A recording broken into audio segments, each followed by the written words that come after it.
কুষ্টিয়ার ফসলি জমির মাঠ সর্বত্রই এখন হলুদের সমারোহ। আর এই হলুদের বুকে মৌচাষীরা ব্যস্ত মৌমাছি দিয়ে সরিষার ফুল থেকে মধু সংগ্রহের কাজে।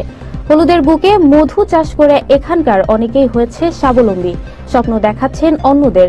শাহিন ইসলাম ও সুহান হোসেন সম্রাট নামের দুজন সফল মৌচাষীর কথা জানাচ্ছেন আমাদের কুষ্টিয়া প্রতিনিধি শামীম হাসান খান। কেউ খাঁটি মধুর পারিবারিক চাহিদা, আবার কেউ বা শখের বশে শুরু করলেও আজ তারা সফল উদ্যোক্তা, সফল মধু চাষী। কুষ্টিয়ার বিভিন্ন উপজেলায় সরিষা ক্ষেতের পাশে শত শত বাক্স বসিয়ে করছেন মধু চাষ। প্রতি মৌসুমে বাক্সে 1 মনেরও বেশি উৎপাদন হয় এই মধু। খরচ কম হওয়ায় এলাকার বেকার যুবকেরা ঝুঁকছে এই পেশায়, বাড়ছে কর্মসংস্থান। ভেজাল মুক্ত হওয়ায় এসব মধু দেশের চাহিদা মিটিয়ে রপ্তানি হচ্ছে বিদেশেও। আমার নাম হচ্ছে শাহিন, আমার প্রতিষ্ঠানের নাম হচ্ছে শাহিন মৌ খামার, কুষ্টিয়া। আমি মৌমাছি শৌখিনভাবে 2003 সাল থেকে শুরু করছি। 2016 সাল পর্যন্ত শৌখিনভাবে পুষতাম আর কি। আমাদের দেশে যে সেরেনাগুলো আছে, অ্যাপিস সেরেনা, এইগুলো পুষতাম। আর পরবর্তী 16 সাল পরের থেকে আপনার মিলিফেরা দিয়ে শুরু করছি, 2টা বক্স দিয়ে শুরু করছি। এখন আমার বক্স 72টা মতো, 73টা মতো। এগুলো হচ্ছে 10 দিন পর পর ভাঙা হয়।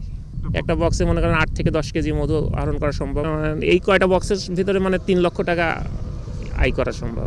এগুলো যারা নতুন উদ্যোক্তা আসবে এদেরকে আসলে মানে প্রশিক্ষণের মাধ্যমে আসা উচিত। কারণ হচ্ছে যে এই মাছিগুলো যদি কেউ হঠাৎ করে কেনে তাহলে পারে রাখতে পারবে না। এর কিছু পরিচর্যা আছে, অনেক রোগবালাই হয়। এইগুলো আগে মানে প্রশিক্ষণ নিয়ে তারপরে শুরু করলে পারে তাদের জন্য লাভজনক হবে আর কি, তাছাড়া লস খাবে।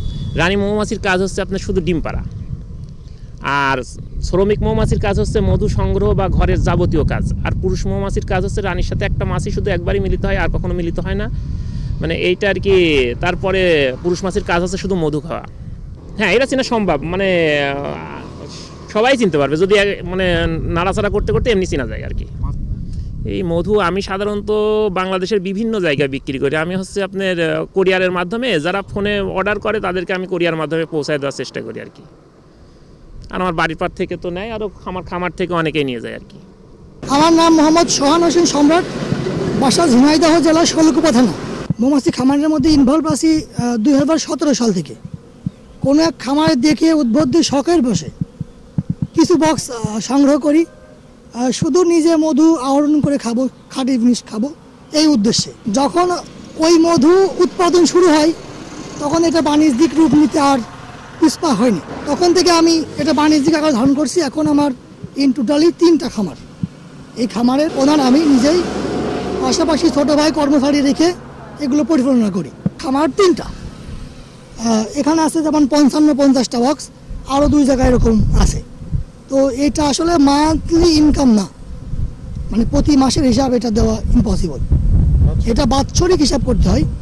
তো আমরা একটা বক্স থেকে, যেমন এরকম একটা বক্স থেকে প্রতি বছর বা প্রতি বছরে 6 মাসের আমরা 1 মণ থেকে 1.5 মণ পর্যন্ত মধু পেয়ে থাকি। মানে বক্স কোনোটায় বেশি হয়, কোনোটায় কম হয়, এরকম।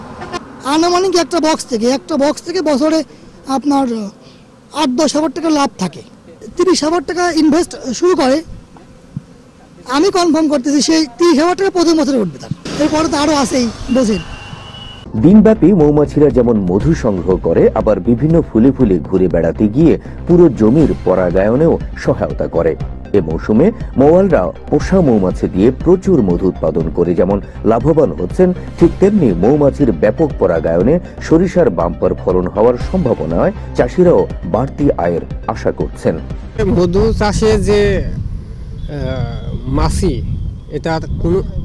এটা কোনো ফলনে কমায় না, বুঝছেন। এটা হচ্ছে মধু আরও উৎপাদন বাড়ায়, মানে ফুলের যে পরাগায়ন ঘটায়, তাতে সরিষার উৎপাদনটা বাড়ে, কৃষকের লাভ হয়, প্লাস একটা ভালো মধু পাওয়া যায়। একটা পুরুষ ফুল, একটা মহিলা ফুল, এই ফুলের থেকে ওই ফুলে যে পরাগায়নটা ঘটায়, এইটার কারণে সরিষার হচ্ছে উৎপাদন বাড়ে।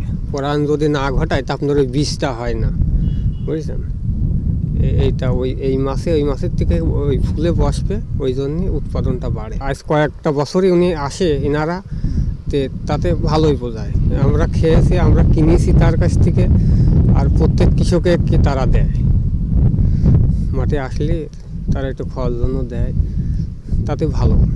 মধু আপনার যেমন আগে ফলনটা একটু বেশি হতো, কিন্তু এইসব মাছি আসার কারণে ফলনটা কম হচ্ছে কি বেশি হচ্ছে এটা ইনারা না বন্ধ হওয়া পর্যন্ত আমরা বলতে পারবো না। যেহেতু আমরা কৃষক মানুষ ও সম্বন্ধে কোনো আমাদের ধ্যান ধারণা নাই, পরাগায়ন সম্বন্ধেও কোনো ধ্যান ধারণা আমাদের নাই, আমরা যেহেতু লেখাপড়া জানি না এই আর কি। মধু সংগ্রহ করে মৌমাছিরা ফিরে যাচ্ছে মোয়ালের বাক্সে, সেখানে সংগৃহীত মধু জমা করে আবার ফিরে যাচ্ছে সরিষার ক্ষেতে। এসব মধু ক্রয়ের জন্য দূর দূরান্ত থেকে এসেছেন অনেকে। এখানকার মধু পুরোটাই খাঁটি বলে জানান এসব ক্রেতারা। আমার নাম মোহাম্মদ শহীদুল ইসলাম পাপন। এখানকার মধুটা অরিজিনালি মানে 100% 100% নিরাপদ, কারণ অন্য জায়গার মধুতে আপনার যখন চিপা হয় তখন মোম ওই মধুর সাথে চলে যায়। আর এখানে যেভাবে আমি নিজের সরজমিনে দেখলাম ঘুরাচ্ছে, এখানে শুধু মধুটাই বের হয় আর মোমটা কিন্তু ঢালের সাথে থেকে যায়। এই জন্য অনেকের ধারণা নেই এই মধুটাই হচ্ছে অরিজিনাল মধু।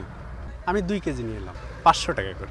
আমার নাম মোহাম্মদ আল আমিন হোসেন, আমার বাসা ভবানীপুর, কাঞ্চনপুর ইউনিয়ন। খামারিতে মধু কিনতে আসছি, খামারির মধুর হচ্ছে ফ্রেশ, যার কারণে নিজেরা দেখে মধুটা কিনতে পাচ্ছি।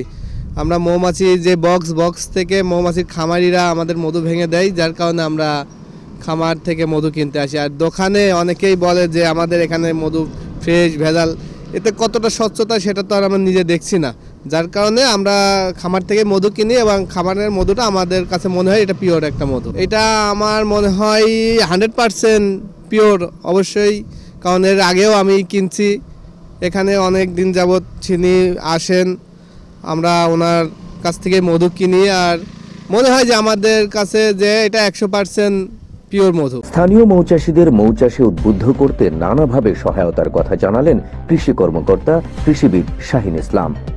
মধু জানেন হচ্ছে যে সরিষা একটা হচ্ছে ফসল, সেটা হচ্ছে ফুলের থেকে মৌমাছি যখন মধু সংগ্রহ করতে হয় তখন ওর বিভিন্ন অঙ্গের যে পোলেনগুলো থাকে বা রেণুগুলো থাকে সেগুলো অন্য ফুলে লাগে, যার পরাগায়ন হয়। আর মৌ চাষ যত বেশি হয়, মৌমাছি যত বেশি হয়, পরাগায়নটা তত ভালো হবে, যার ফলনটা অবশ্যই বৃদ্ধি পায়। আমরা এখন পর্যন্ত যেভাবে উৎপাদন হচ্ছে আশা করি পুরা সিজন হলে পরে আমরা 1 থেকে 1.5 কোটি টাকা হয়তো মধু বিক্রি করতে পারবো। আমাদের একটা প্রকল্প আছে, তেলের ফসল উৎপাদন বৃদ্ধি প্রকল্প, সেই প্রকল্প থেকে কিছু মৌ বক্স আমরা কৃষকদেরকে সরবরাহ করি এবং সেটার মাধ্যমে তাদেরকে মৌচাষ হিসেবে মানে তৈরি করা হয় আর কি। নতুন কৃষকদেরকে অবশ্যই আমরা মৌচাষে উদ্বুদ্ধ করছি যাতে তারা আরো বেশি বেশি মৌচাক স্থাপন করে এবং এই একদিকে যেমন তাদের মধু উৎপাদন হবে, অন্যদিকে তারা আমাদের ফসল সরিষা উৎপাদনটা বৃদ্ধি, শুধু সরিষা না আমাদের এই জাতীয় যত ফসল সব ফসল উৎপাদন বৃদ্ধি করে। আমরা তো ফিল্ডে ভিজিট করি, আমাদের বিভিন্ন শাখা আমরা পরিদর্শন করি। আমরা রাস্তা দিয়ে যাওয়ার সময় দেখি যে সম্ভাব্য কোথায় কোথায় আমরা ঋণ আমরা বিতরণ করতে পারি, সম্ভাব্য নতুন নতুন সেক্টর আমরা খুঁজে বের করার চেষ্টা করি। তো পথে যাইতে দেখছি যে সুন্দর একটা মধুর খামার এখানে খামারিরা করছে। তো এটা আমার একটা কৌতূহল জাগলো যে ওনাদের সাথে একটু কথা বলি। তো কথা বলার পরে দেখলাম যে না, ওনারা আসলে বেশ বাণিজ্যিকভাবে ওনারা এখানে মধু লালন পালন করে এবং এখানে মধুগুলো দেখলাম যে আসলে খুবই সুন্দর, মানে খুব টাটকা মধু। আমি রামকৃষ্ণ দেবনাথ, বাংলাদেশ কৃষি ব্যাংকের বিভাগীয় নিরীক্ষা কার্যালয়ে ডিজিএম হিসাবে কর্মরত আছি। আমি ফিল্ড ভিজিটে যাওয়ার পথে আমাদের এই যে মধু চাষ, এই মধু চাষের এই এটা চোখে পড়লো। আমরা এখানে নামলাম এবং নেমে দেখছি যে এটা সরিষা চাষ। সেই সরিষা চাষ থেকে যেটা হচ্ছে সরিষার অতিরিক্ত আয়ুৎসারী কর্মকাণ্ড, যেটাতে মধু উৎপন্ন হচ্ছে, সেই মধু উৎপন্ন সেটাতে আমরা কৃষি ব্যাংকের পক্ষ থেকে আমরা ইনভেস্ট করতে পারি কিনা সেটাও আমরা দেখলাম। এটা খুব ভালো লাগলো, এটাতে আমাদের ইনভেস্ট করার যথেষ্ট সুযোগ আছে। খামারিরা আমাদের ব্যাংকে গেলে আমরা এটাতে ইনভেস্ট করতে পারবো আশা করছি। একই সঙ্গে আমরা এখান থেকে করলাম, মধু সংগ্রহ করলাম, আমরা কিছুটা যাচাই করলাম যে মধুটা কেমন। তো মনে হলো যে না, মধুটা আসলেই সুন্দর, এখান থেকে মধু নেওয়া যায়। মধু